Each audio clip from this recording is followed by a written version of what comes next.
But in all the institutions, we confirmed that the placement of grade 10 has gone on smoothly, and is going on smoothly. So that the girls we talked to some of the parents, and they indicated that they are being attended to, and any of the questions that they have being answered. We are using the chemist IT module that we created, and there's a team that is doing the admission is linked to Jugo, and where they need any sort of approval, it is done online, and that kind of placement has gone on quite well. As we speak, there are still some parents who want to change students from their schools, and that window is still there, and some of them, even under C3, C4 especially, are being done by our CDEs, and it's ongoing, and the exercise is seamless. Even in Nairobi, we did allow some officers, technical officers, to be in place in case there are questions arising out of the placement or any challenges that parents might have, so that their issues are attended to there and then. For example, where we might find that the student has been admitted to the school, but the school is not reflecting on the portal, they need them to reach out to go out, and it's sorted out there and then, so that the child can be, the learner can be admitted.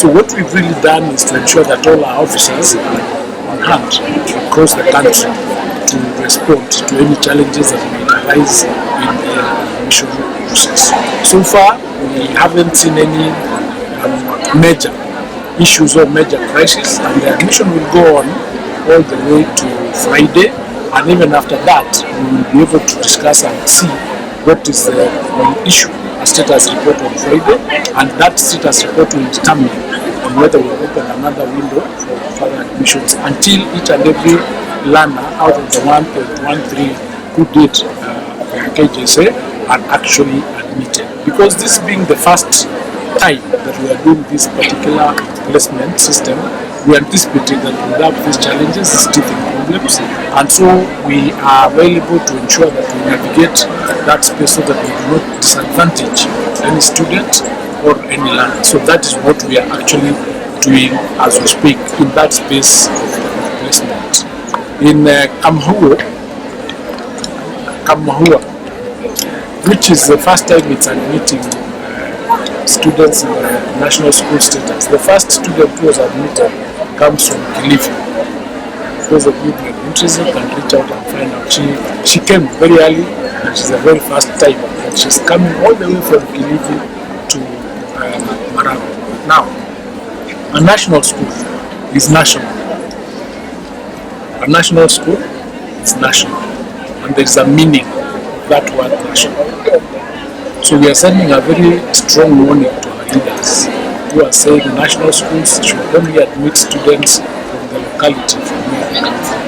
We must differentiate between the national school status of the school and issues relating to development of infrastructure of those schools using the CDF.